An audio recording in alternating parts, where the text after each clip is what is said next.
91ാമത് ശിവഗിരി തീർത്ഥാടനത്തിൻ്റെ ഭാഗമായുള്ള ഈ തീർത്ഥാടന മഹാസമ്മേളനത്തിൻ്റെ അധ്യക്ഷത വഹിക്കുന്ന ശ്രീനാരായണ ധർമ്മസംഘം ട്രസ്റ്റിൻ്റെ ബഹുമാന്യനായിട്ടുള്ള അധ്യക്ഷൻ ബ്രഹ്മശ്രീ സച്ചിദാനന്ദ സ്വാമികൾ, വേദിയിൽ അനുഗ്രഹ പ്രഭാഷണം നടത്തുന്ന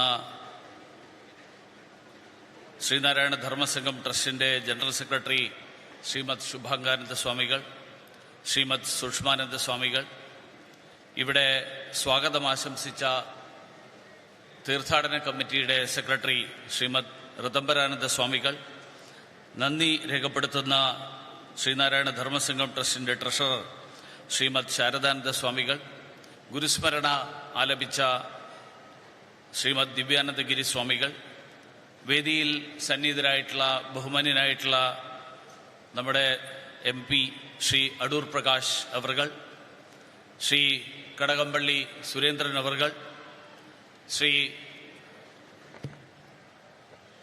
വി ജോയ് അവർകൾ, വർക്കല നഗരസഭ ചെയർമാൻ ശ്രീ KM ലാജി അവർകൾ, മുഖ്യ അതിഥി എന്നുള്ള നിലയിൽ സംബന്ധിക്കുന്ന ഇറാം ഗ്രൂപ്പിൻ്റെ ചെയർമാനും MD-യുമായിട്ടുള്ള ഡോക്ടർ സിദ്ദീഖ് അഹമ്മദ് അവർകൾ, ഗോകുലം ഗ്രൂപ്പിൻ്റെ ചെയർമാനും മാനേജിംഗ് ഡയറക്ടറുമായിട്ടുള്ള ശ്രീ ഗോകുലം ഗോപാലൻ അവർകൾ, ഈ തീർത്ഥാടന കമ്മിറ്റിയുടെ ചെയർമാൻ കൂടിയായിട്ടുള്ള ശ്രീ KG ബാബുരാജൻ അവർകൾ, മുരളിയ ഗ്രൂപ്പിൻ്റെ ചെയർമാൻ ശ്രീ K മുരളീധരൻ അവർകൾ, Indo Gulf Middle East Chamber of കോമേഴ്സിൻ്റെ secretary general doctor Suresh Kumar Madhusudan അവർകൾ ഉൾപ്പെടെ വേദിയിലും സദസ്സിലുമുള്ള ബഹുമാന്യരെ, സുഹൃത്തുക്കളെ, ഈ തീർത്ഥാടനത്തിൽ സംബന്ധിക്കാനെത്തിയിട്ടുള്ള നാടിൻ്റെ നാനാഭാഗങ്ങളിൽ നിന്ന്, ഇന്ത്യക്കകത്തു നിന്നും പുറത്തു നിന്നും ഉൾപ്പെടെ എത്തിച്ചേർന്നിട്ടുള്ള ശ്രീനാരായണീയരെ, എല്ലാവർക്കും നമസ്കാരം. ആമുഖമായി എനിക്ക് സൂചിപ്പിക്കാനുള്ളത്, ഇന്നത്തെ ഈ സമ്മേളനം ഔപചാരികമായി ഉദ്ഘാടനം ചെയ്യേണ്ടിയിരുന്നത് ബഹുമാന്യയായിട്ടുള്ള കേന്ദ്ര ധനകാര്യമന്ത്രി ശ്രീമതി നിർമ്മലാ സീതാരാമനായിരുന്നു. പാർലമെന്റ് സമ്മേളനകാലത്തിന് മുൻപ് കഴിഞ്ഞ മാസം അവർ തിരുവനന്തപുരത്ത് വന്ന സമയത്ത് ശ്രീമദ് ശുഭാംഗാനന്ദ സ്വാമികളും ഋതംബരാനന്ദ സ്വാമികളും ഉൾപ്പെടെ നേരിട്ട് അവരെ പോയി കണ്ട് സംസാരിച്ച് ഇന്നത്തെ ഈ ദിവസം ഈ സമ്മേളനം ഉദ്ഘാടനം ചെയ്യാനായിട്ട് അവരെ ക്ഷണിച്ചിരുന്നതാണ്. അതിനുശേഷം അവരുടെ ഓഫീസിൽ നിന്ന് അവരുടെ ഈ പരിപാടിയിലുള്ള പങ്കെടുക്കുമെന്നുള്ള ഉറപ്പ് ഇമെയിൽ വഴി ശിവഗിരി മഠത്തിന് ലഭിക്കുകയും ചെയ്തിരുന്നു. പാർലമെന്റ് സമ്മേളനകാലത്ത് സ്വാഭാവികമായും പലതവണ ഇടപെടാൻ അവസരം കിട്ടുമ്പോഴൊക്കെ ഈ കാര്യം ഓർമ്മിപ്പിക്കുകയും പാർലമെന്റ് സമ്മേളനം അവസാനിക്കുന്ന 21-ാം തീയതി ഉൾപ്പെടെ ഇന്ന് ഈ പരിപാടിയിൽ സംബന്ധിക്കുകയും ചെയ്യും എന്നുള്ള ഉറപ്പാണ് ലഭിച്ചിരുന്നത്. പക്ഷെ കഴിഞ്ഞ 2 ദിവസങ്ങൾക്കിടയിൽ ഈ വരാൻ പോകുന്ന പാർലമെന്റിന്റെ ബജറ്റ് സമ്മേളനത്തിന്റെ തിരക്കുകൾ കാരണം, ബജറ്റ് തയ്യാറാക്കുന്നതിന്റെ തിരക്കുകൾ കാരണം ഡൽഹിയിൽ നിന്ന് ഒരു ദിവസം വിട്ടുനിൽക്കാൻ, കാരണം തിരുവനന്തപുരത്തേക്ക് വന്നു പോവുക എന്ന് പറയുന്നത് ഫലത്തിൽ ഒരു ദിവസം രാവിലെ 10 മണിക്ക് എത്തണമെങ്കിൽ അവർ ഇന്നലെ രാത്രി വരണം. ഇന്ന് ഈ സമ്മേളനം കഴിഞ്ഞ് വൈകുന്നേരമാണ് തിരിച്ചു പോകാനുള്ള വിമാനം ഉണ്ടാവുക. ഈ അസൗകര്യങ്ങൾ കാരണം ഇന്ന് എത്തിച്ചേരാൻ കഴിയാത്തതിലുള്ള വിഷമവും അതിലുള്ള ക്ഷമാപണവും ഇവിടെ എത്തിയിരിക്കുന്ന മുഴുവൻ ഭക്തജനങ്ങളെയും അതോടൊപ്പം സ്വാമിജിമാരെയും അറിയിക്കാൻ എന്നോട് ആവശ്യപ്പെട്ടതനുസരിച്ചിട്ടാണ് ഞാൻ ഈ കാര്യം എല്ലാവരുടെയും മുൻപാകെ നേരിട്ട് പറയുന്നത്. അവരൊരു കാര്യം പറഞ്ഞിട്ടുള്ളത്, എത്രയും പെട്ടെന്ന് ബജറ്റ് സമ്മേളനം അവസാനിച്ചതിന് ശേഷം ശിവഗിരിയിലെത്തി ഗുരുദേവ ദർശനം, ഗുരുദേവന്റെ ഈ സമാധി സ്ഥാനത്ത് ദർശനം നടത്താൻ അവരെത്തിച്ചേരും എന്നുള്ള കാര്യം കൂടി അറിയിക്കാൻ കൂടി എന്നോട് ആവശ്യപ്പെട്ടിട്ടുണ്ട്. നമ്മൾ ഈ 91ാമത് തീർത്ഥാടന സമ്മേളനം അല്ലെങ്കിൽ തീർത്ഥാടനം നടക്കുന്ന ഈ കാലഘട്ടം ഗുരുദേവ ദർശനങ്ങൾക്ക്, ഗുരുദേവ സന്ദേശങ്ങൾക്ക്, ആ സന്ദേശങ്ങളുടെ പ്രസക്തി ഏറ്റവും കൂടുതൽ വർദ്ധിച്ചിട്ടുള്ള ഒരു കാലഘട്ടത്തിലാണ്. അത് ഞാൻ പറയുമ്പോൾ ആഗോളതലത്തിലും തൊട്ട് നമ്മുടെ ഇങ്ങേയറ്റത്ത് നമ്മുടെ ഈ കേരളത്തിൽ ഉൾപ്പെടെ വർദ്ധിച്ചു വരുന്ന ഹിംസയുടെ പശ്ചാത്തലം, ആ പശ്ചാത്തലത്തിലാണ് ഞാനിത് പ്രത്യേകമായിട്ട് പറയുന്നത്. എല്ലാ ദിവസവും നമ്മൾ ഉറങ്ങുന്നതും ഉണരുന്നതും കൊല്ലും കൊലയും സംബന്ധിച്ചിട്ടുള്ള വാർത്തകൾ കേട്ടുകൊണ്ടും വായിച്ചുകൊണ്ടുമാണ്. ഏത് ഹീനകൃത്യവും ചെയ്യാൻ മടിയില്ലാത്തവരായിട്ട് ഗുരുദേവൻ പിറന്ന മണ്ണിലെ മനുഷ്യരുൾപ്പെടെ മാറുമ്പോൾ അത് വേദനയോടുകൂടി മാത്രമേ നമുക്ക് നോക്കിക്കാണാൻ സാധിക്കുകയുള്ളൂ. സ്ത്രീകളെയും കുട്ടികളെയും വൃദ്ധരെയും ഉൾപ്പെടെ അങ്ങനെ നിസ്സാര കാര്യങ്ങൾക്ക് വേണ്ടി പോലും മനുഷ്യന്റെ ജീവൻ എടുക്കുന്ന ഒരു സാഹചര്യത്തിലേക്ക് നമ്മുടെ നാട് എത്തിയിരിക്കുന്ന ഒരു അപകടകരമായിട്ടുള്ള സാഹചര്യം, ദുഃഖകരമായിട്ടുള്ള സാഹചര്യമാണ് നമുക്കുള്ളത്. കഴിഞ്ഞ ഏതാനും മാസങ്ങൾക്ക് മുൻപാണ് നമ്മുടെ ഇവിടുന്ന് തൊട്ടടുത്തുള്ള കൊട്ടാരക്കരയിൽ ഡോക്ടർ വന്ദനാദാസ് ശ്രീനാരായണീയരായിട്ടുള്ള മാതാപിതാക്കളുടെ മകളായി ശ്രീനാരായണ ഭക്തയായിട്ട് ജീവിച്ചിരുന്നൊരു പെൺകുട്ടി, അങ്ങനെ ഒരു സമർത്ഥയായിട്ടുള്ള ഡോക്ടർ കൊല്ലപ്പെട്ടത് അതിഹീനമായിട്ടാണ്. ഏതാനും മാസങ്ങൾക്ക് മുൻപാണ് ആലുവയിൽ ഒരു പിഞ്ചു കുഞ്ഞിനെ കൊന്ന് മാർക്കറ്റിൽ ഇട്ടത്. നമ്മൾ പാലസ്തീനിൽ ഗുരുദർശനങ്ങൾ ഉൾക്കൊണ്ടിരുന്നുവെങ്കിൽ, ലോകം ഗുരുദർശനങ്ങൾ ഉൾക്കൊണ്ടിരുന്നുവെങ്കിൽ പാലസ്തീനിൽ യുദ്ധമുണ്ടാവില്ലായിരുന്നു എന്ന് ഇന്നലെ സൂചിപ്പിച്ചതായിട്ട് കേട്ടു. വാസ്തവത്തിൽ ഗുരുദർശനങ്ങൾ പാലസ്തീനിൽ മാത്രമല്ല, ഗുരു പിറവിയെടുത്ത കേരളത്തിൽ പോലും പ്രാവർത്തികമാക്കാൻ കഴിയുന്നുണ്ടോ എന്ന് നമ്മൾ ചിന്തിക്കേണ്ട സമയം സമാഗതമായിരിക്കുന്നു എന്നാണ് എനിക്ക് സൂചിപ്പിക്കാനുള്ളത്. അങ്ങേയറ്റം ഹിംസാത്മകമായിട്ടുള്ള സഹജീവികളോട് യാതൊരു കരുണയും സഹാനുഭൂതിയും ഇല്ലാത്ത സമൂഹമായിട്ട് നമ്മൾ മാറുന്നുണ്ടോ എന്ന് ആശങ്കപ്പെടേണ്ട ഒരു കാലമാണ് നമുക്കുള്ളത്. ഒരു മനുഷ്യൻ മറ്റൊരു മനുഷ്യന്റെ ചെടിച്ചട്ടി കൊണ്ട് അടിച്ചു പൊളിക്കുമ്പോൾ അതിനെ രക്ഷാപ്രവർത്തനം എന്ന് വിശേഷിപ്പിക്കപ്പെടുന്ന ഒരു നാട്ടിലാണ് ഗുരുദേവൻ ഒരു പീഡ ഒരു എറുമ്പിനും വരുത്തരുത് എന്ന് പഠിപ്പിച്ചത്. അനുകമ്പ എത്ര മഹത്തരമായിട്ടുള്ള ഗുണമാണ് എന്ന് വ്യക്തമാക്കിക്കൊണ്ട് എല്ലാ ജീവികളോടും നാം അനുകമ്പാശീലരായിരിക്കണം എന്നാണ് ഗുരുദേവൻ നമ്മളെ പഠിപ്പിച്ചത്.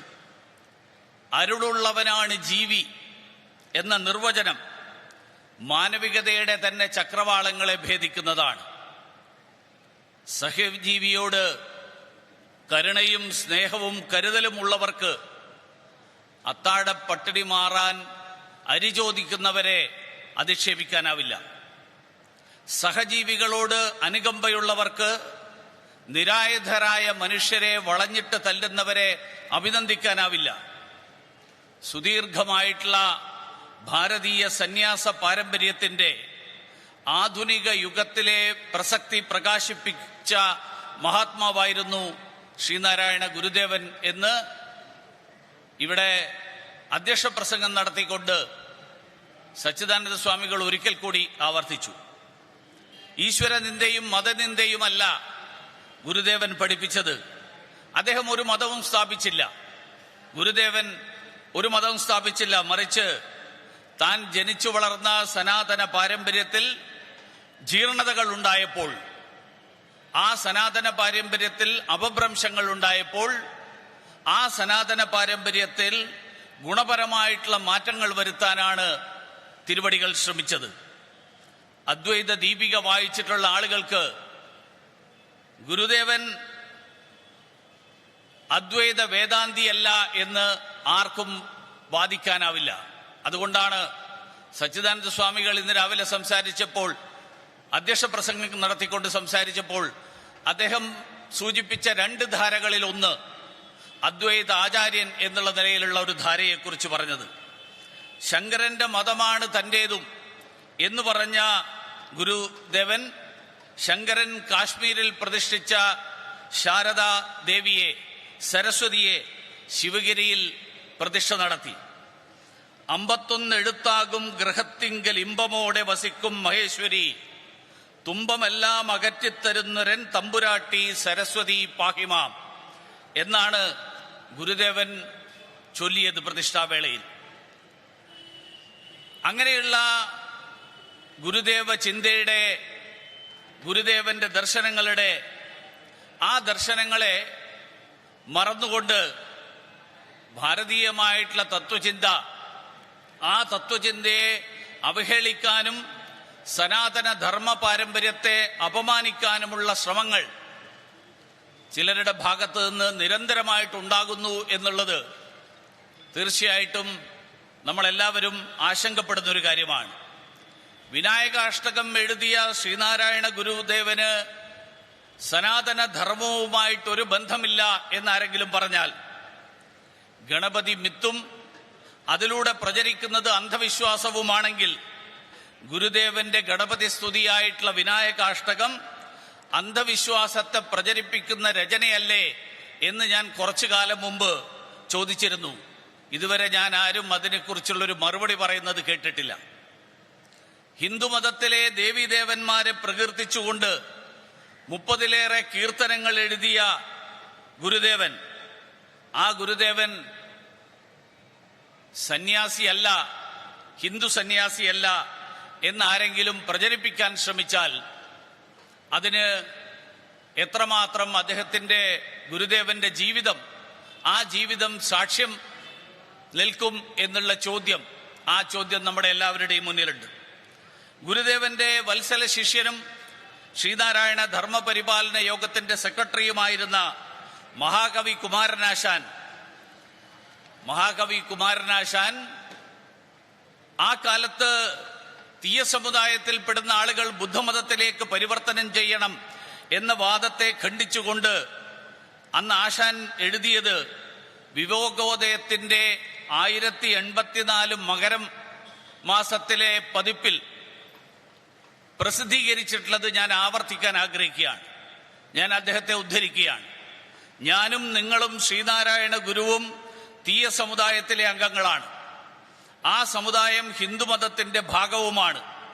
വിദ്വാൻമാർക്കും അവിദ്വാൻമാർക്കും ധനവാന്മാർക്കും ദരിദ്രർക്കും സുഖികൾക്കും ആശ്വാസത്തെയും ആശയെയും ജനിപ്പിക്കത്തക്കവണ്ണം സർവതോന്മുഖമായ വ്യാപ്തിയും മഹാത്മ്യവും ഉള്ള മതം ഹിന്ദുമതത്തെ പോലെ മറ്റൊന്നില്ലെന്ന് അറിഞ്ഞവരെല്ലാം സമ്മതിച്ചിട്ടുള്ള കാര്യമാണ്. ഇത് എന്റെ അഭിപ്രായമല്ല, ഇത് കുമാരനാശാൻ എഴുതിയിട്ടുള്ള ഗുരുദേവനെക്കുറിച്ച്, ഗുരുദേവന്റെ പ്രവർത്തനങ്ങളെക്കുറിച്ചിട്ടുള്ള അഭിപ്രായമാണ്. ഗുരുദേവന്റെ ബുദ്ധമത വിശ്വാസത്തെക്കുറിച്ച് ഇവിടെ സൂചിപ്പിച്ചു. അഹിംസ, തീർച്ചയായിട്ടും ബുദ്ധമതത്തെ പൂർണ്ണമായും ഗുരുദേവൻ ബുദ്ധമതത്തിലേക്ക് പരിവർത്തനം ചെയ്യണം എന്നുള്ള ആശയത്തെ അംഗീകരിക്കുന്നതിന് പകരം എല്ലാ ലോകമെമ്പാടുമുണ്ടായിട്ടുള്ള പ്രവാചകന്മാർ, ഇവിടെ സച്ചിദാനന്ദ സ്വാമികൾ സൂചിപ്പിച്ചു, മുഹമ്മദ് നബിയും യേശുക്രിസ്തുവും ബുദ്ധ ഭഗവാനും ഉൾപ്പെടെയുള്ള പ്രവാചകന്മാർ, ആ പ്രവാചകന്മാരുടെയൊക്കെ ആശയങ്ങളിലെ ചില അംശങ്ങൾ സ്വാംശീകരിക്കാൻ ഗുരുദേവൻ ആ കാലത്ത് അതിനെയെല്ലാം സ്വാംശീകരിച്ചുകൊണ്ടാണ് ലോകത്തിന്റെ നന്മയ്ക്ക് വേണ്ടിയിട്ട് ഗുരുദേവന്റെ ദർശനങ്ങൾ മുന്നോട്ട് വച്ചത്. പക്ഷേ അതിന്റെ സമ്പൂർണാർത്ഥത്തിൽ എടുത്ത് പരിശോധിച്ചാൽ ബുദ്ധമതവും സ്വാമികൾ പഠിപ്പിച്ചിട്ടുള്ള പറഞ്ഞിട്ടുള്ള കാര്യങ്ങളുമായിട്ട് താരതമ്യം ചെയ്യുമ്പോൾ രാവും പകലും പോലെ വ്യത്യാസമുണ്ട് എന്നുള്ളതും സമഗ്രമായിട്ട് മനസ്സിലാക്കുന്നവർക്ക് മനസ്സിലാക്കാം. ഗുരുദേവൻ പറഞ്ഞത് ഒരു ദൈവം മനുഷ്യന് എന്നുള്ളതാണ്. ദൈവം എന്നുള്ള സങ്കല്പം, ആ ദൈവം എന്നുള്ള സങ്കല്പം ബുദ്ധമതത്തിൽ, അതായത് ഈശ്വരൻ എന്നുള്ള സങ്കല്പം ബുദ്ധമതത്തിൽ എവിടെയെങ്കിലും പ്രതിപാദിച്ചിട്ടുണ്ടോ? എവിടെയും പ്രതിപാദിച്ചിട്ടില്ല. അപ്പോൾ അതിന് വിരുദ്ധമായിട്ടുള്ള കാര്യം ഗുരുദേവന്റെ ദർശനങ്ങളിലൂടെ മുന്നോട്ട് വയ്ക്കുന്നു. കുമാരനാശാൻ എഴുതിയത് ഒരിക്കൽ കൂടി ഞാൻ ഉദ്ധരിക്കാൻ ആഗ്രഹിക്കുകയാണ്. ഹിന്ദുക്കൾക്ക് അഭിമാനഹേതുകമായി വല്ലതും അവശേഷിച്ചിട്ടുണ്ടെങ്കിൽ അതവരുടെ പ്രാചീനവും പരിശുദ്ധവുമായിട്ടുള്ള മതമാകുന്നു എന്ന് കുമാരനാശാൻ വളരെ കൃത്യമായിട്ട് സൂചിപ്പിച്ചിട്ടുണ്ട്. എന്നാൽ ഈ പ്രാചീനവും പരിശുദ്ധവുമായിട്ടുള്ള സനാതന പരമ്പരയെ അപമാനിക്കാൻ ചില ആളുകൾ തലമുറകളായിട്ട് പരിശ്രമിച്ചുകൊണ്ടിരിക്കുന്നത് അതും നമ്മൾ കണ്ടുകൊണ്ടിരിക്കുകയാണ്. സനാതന ധർമ്മം എന്നാൽ ജാതി ചിന്ത മാത്രമാണ്, ഐത്താചരണം മാത്രമാണ് എന്ന നിലയിലുള്ള പ്രചരണങ്ങൾ നടന്നുകൊണ്ടിരിക്കുന്നു. അങ്ങനെ വിവിധ തരത്തിൽ ചരിത്രത്തെയും സംസ്കാരത്തെയും വക്രീകരിക്കാനുള്ള ശ്രമങ്ങൾ നടക്കുന്നു. സനാതന ധർമ്മം എന്ന് പറഞ്ഞാൽ ശൂദ്രന്റെ ചെവിയിൽ ഈയം ഉരുക്കി ഒഴിക്കുന്നത് മാത്രമാണ് എന്ന് ധരിച്ചിരിക്കുന്ന ചില ആളുകളുണ്ട്. അവരെത്രയോ വർഷങ്ങളായിട്ട് അത് തന്നെ പറഞ്ഞുകൊണ്ടിരിക്കുന്നു. സനാതന ധർമ്മവിശ്വാസങ്ങളെ അന്ധവിശ്വാസങ്ങളായിട്ട് ചിത്രീകരിക്കാനുള്ള ശ്രമം നടന്നുകൊണ്ടിരിക്കുന്ന കാലഘട്ടത്തിലാണ് ഈ സമ്മേളനം നടക്കുന്നത്. സച്ചിദാനന്ദ സ്വാമികൾ 2022 ഡിസംബർ മാസം 30-ാം തീയതി കേരള കൗമുദിയിൽ എഴുതിയ ലേഖനത്തെ കൂടി ഉദ്ധരിക്കാൻ ഞാൻ ഈ അവസരത്തിൽ ആഗ്രഹിക്കുകയാണ്. സച്ചിദാനന്ദ സ്വാമികൾ പറഞ്ഞത്, വെള്ളവസ്ത്രം ഗൃഹസ്ഥന്മാരുടേത്, കാഷായ വസ്ത്രം സന്യാസിമാർക്ക്, കറുത്ത തുണിയും കരിമ്പടവും ശബരിമലക്കാർക്ക്, ശിവഗിരി തീർത്ഥാടകർക്ക് മഞ്ഞ വസ്ത്രം, ശ്രീകൃഷ്ണന്റെയും ശ്രീബുദ്ധന്റെയും മുണ്ട്, അത് കൊള്ളാം, നന്നായിരിക്കും എന്ന് ഗുരു പറഞ്ഞതായിട്ടാണ് ഞാൻ കേട്ടിട്ടുള്ളത് എന്ന് സച്ചിദാനന്ദ സ്വാമികൾ പറയുന്നു.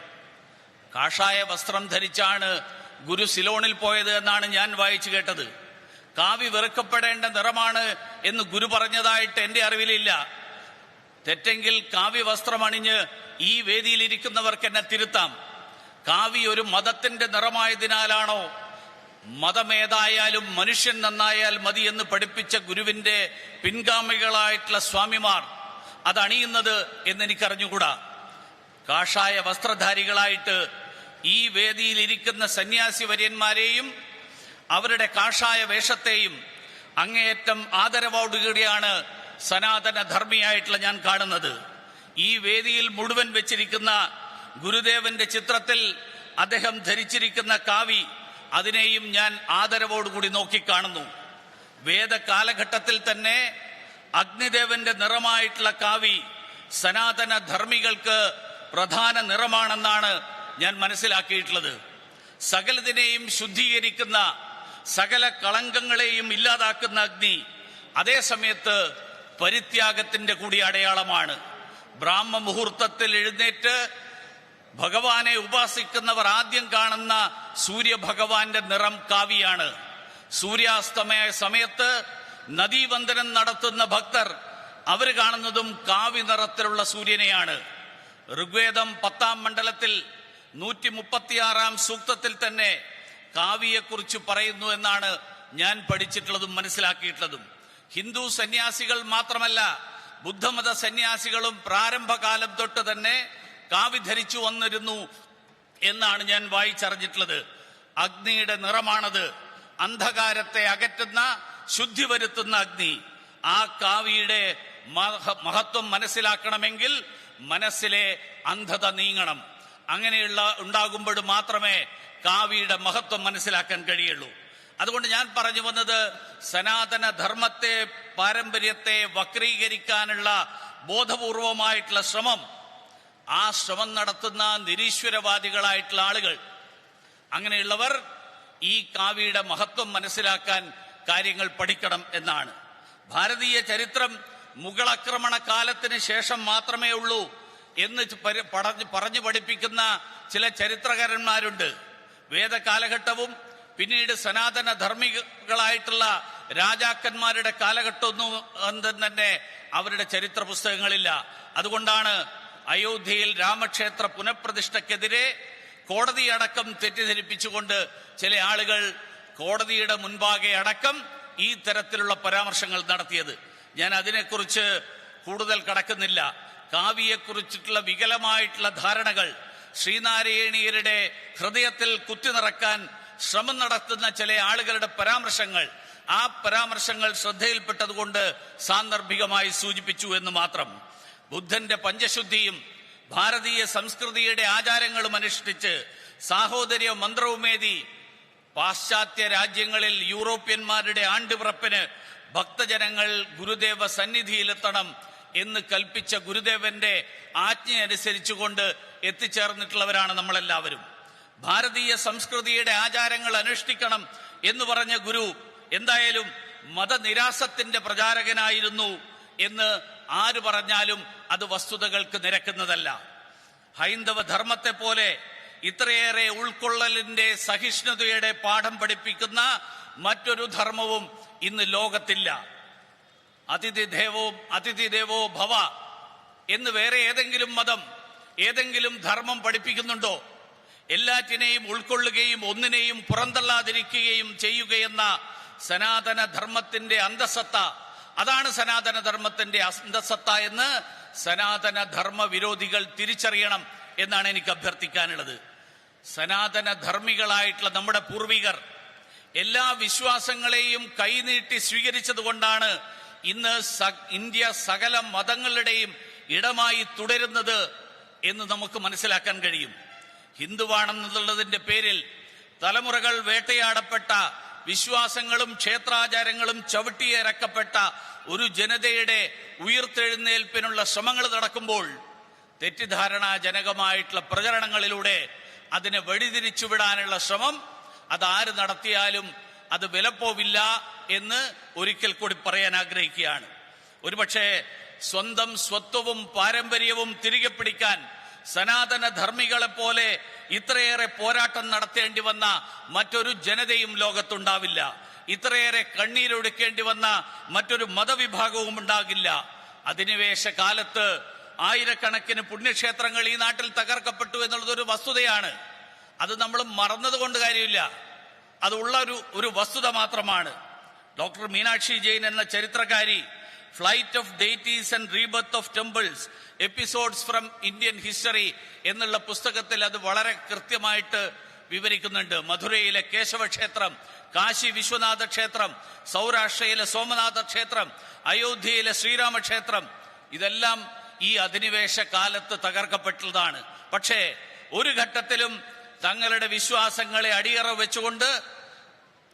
വെക്കാൻ ഈ നാട്ടിലെ ജനങ്ങൾ തയ്യാറായിട്ടില്ല. അവരുടെ ഉപാസനമൂർത്തിയെ കൈവിട്ടിട്ടില്ല. മറിച്ച് പ്രാർത്ഥനയോടുകൂടി നൂറ്റാണ്ടുകളായിട്ട് കാത്തിരിക്കുകയാണ്. നൂറുകണക്കിന് ക്ഷേത്രങ്ങൾ തകർക്കപ്പെട്ടിട്ടും 1000 വർഷത്തെ ചരിത്രത്തിൽ ഒരു അന്യമതസ്ഥരുടെ ആരാധനാലയം പോലും തിരിച്ചു തകർക്കപ്പെട്ടിട്ടില്ല. ഒരു തെറ്റിനെ പർവ്വതീകരിക്കുന്ന ആളുകൾ, അങ്ങനെയുള്ളവർ 1000 നന്മയെ കാണാതെ പോവുകയാണ്. നമ്മൾ ആരാണ് എന്നുള്ള തിരിച്ചറിവിലേക്കുള്ള മടക്കം, ആ മടക്കമാണ് ഇന്ന് ഭാരതത്തിലുടനീളം നടന്നുകൊണ്ടിരിക്കുന്നത്. ഇക്കാലം അത്രയും ആ തിരിച്ചറിവ് ഉണ്ടാകരുത് എന്ന ലക്ഷ്യത്തോടു കൂടിയിട്ടുള്ള ഗൂഢലക്ഷ്യം വെച്ചുള്ള പ്രവർത്തനങ്ങൾ, ആ പ്രവർത്തനങ്ങൾ നമ്മുടെ നാട്ടിൽ നടന്നു എന്നുള്ളതൊരു വസ്തുതയാണ്. അവർക്കും കാവി കാണുമ്പോൾ, ശ്രീരാമചന്ദ്രന്റെ കൊടിക്കൂറ കാണുമ്പോൾ അസ്വസ്ഥതയുണ്ടാകും. അങ്ങനെയുള്ള ചില ആളുകൾ പറയുന്നത് സനാതന ധർമ്മം ഉന്മൂലനം ചെയ്യപ്പെടേണ്ടതാണ് എന്നാണ്.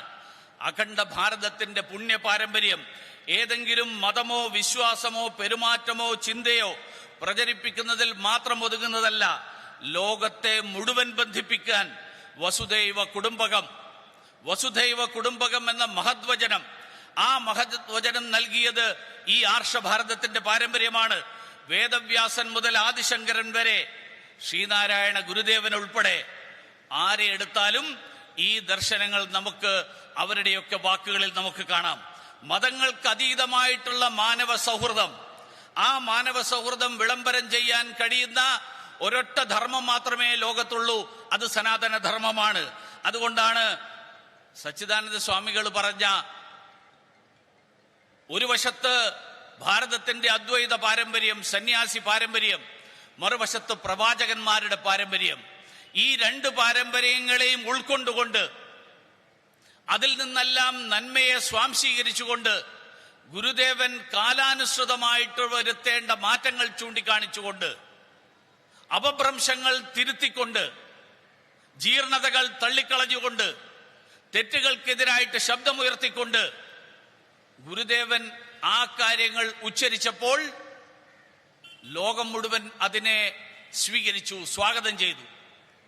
അങ്ങനെ ഗുരുദേവന് ആ സന്ദേശം നൽകാൻ കഴിഞ്ഞത് അത് ലോക സമസ്ത സുഖിനോ ഭവന്തു എന്ന് പറഞ്ഞ ഒരു സംസ്കാരത്തിന്റെ ഭാഗമായതുകൊണ്ടാണ്, ഒരു പാരമ്പര്യത്തിന്റെ ഭാഗമായതുകൊണ്ടാണ്, ഏകം സത് വിപ്ര ബഹുധാ വദന്തി എന്ന് പറഞ്ഞ സംസ്കാരത്തിന്റെ ഭാഗമായതുകൊണ്ടാണ്.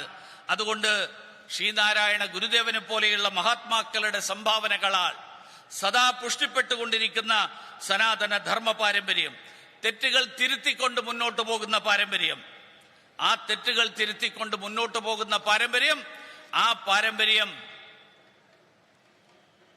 സനാതന ധർമ്മത്തിന്റെ മാത്രം പാരമ്പര്യമാണ്. ചില പ്രത്യയശാസ്ത്രങ്ങൾ, കോടിക്കണക്കിന് മനുഷ്യരെ കൊന്നുതള്ളിയിട്ടുള്ള വിദേശ പ്രത്യയശാസ്ത്രങ്ങൾ, ആ പ്രത്യയശാസ്ത്രങ്ങൾ ആ തെറ്റുകൾ എത്രമാത്രം തിരുത്തി എന്ന് പരിശോധിക്കുന്നത് ഉചിതമായിരിക്കും.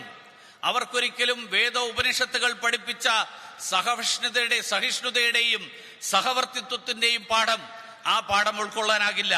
അതുകൊണ്ട് തന്നെ അങ്ങനെയുള്ളവർ സഹജീവികളുടെ തല തല്ലി പൊളിക്കുന്നതിനെ രക്ഷാപ്രവർത്തനം എന്ന് ആവർത്തിച്ച് വിശേഷിപ്പിക്കും. അങ്ങനെയുള്ള ആളുകളോട് അധ്യാത്മ രാമായണത്തിലെ ലക്ഷ്മണോപദേശത്തിലെ വരികൾ, ആ വരികൾ ഞാൻ സൂചിപ്പിക്കാൻ ആഗ്രഹിക്കുകയാണ്. ഭോഗങ്ങളെല്ലാം ക്ഷണപ്രഭാഞ്ചലം വേഗേന നഷ്ടമായുസ്സുമോർക്കതി. ശ്രീമദ് ഭാഗവതത്തിലെ ഈ വരി കേരളീയരെ ഓർമ്മിപ്പിക്കാൻ ഞാൻ ഈ വേദി ഉപയോഗിക്കുന്നു. അതോടൊപ്പം അപ്രാണസ്യേവ ദേഹസ്യ മണ്ഡനം ലോകരഞ്ജനം. നിങ്ങൾക്ക് മറ്റെന്തെല്ലാം മേന്മയുണ്ടായാലും ഭഗവാനോടുള്ള ഭക്തിയില്ലെങ്കിൽ അവ മൃതശരീരത്തിലെ ആഭരണങ്ങൾ പോലെ ഉപയോഗശൂന്യമാണ്. എത്ര ബുദ്ധിജീവി ചമഞ്ഞാലും ഈ വസ്തുതകൾ സമ്പൂർണമായിട്ട് മനസ്സിലാക്കി പ്രവർത്തിക്കുന്നതിലൂടെ മാത്രമേ ഈ നാടിന് നന്മ വരുത്താനാകുകയുള്ളൂ എന്ന് മാത്രം സൂചിപ്പിച്ചുകൊണ്ട് ഇവിടെ എത്തിയിരിക്കുന്ന മുഴുവൻ ശ്രീനാരായണ ഭക്തർക്കും തീർത്ഥാടന ആശംസകൾ നേർന്നുകൊണ്ട്, നവവത്സര ആശംസകൾ നേർന്നുകൊണ്ട് ഞാൻ എൻ്റെ വാക്കുകൾ അവസാനിപ്പിക്കുന്നു. എല്ലാവർക്കും നമസ്കാരം. അടുത്തത് പുസ്തക പ്രകാശന ചടങ്ങാണ്.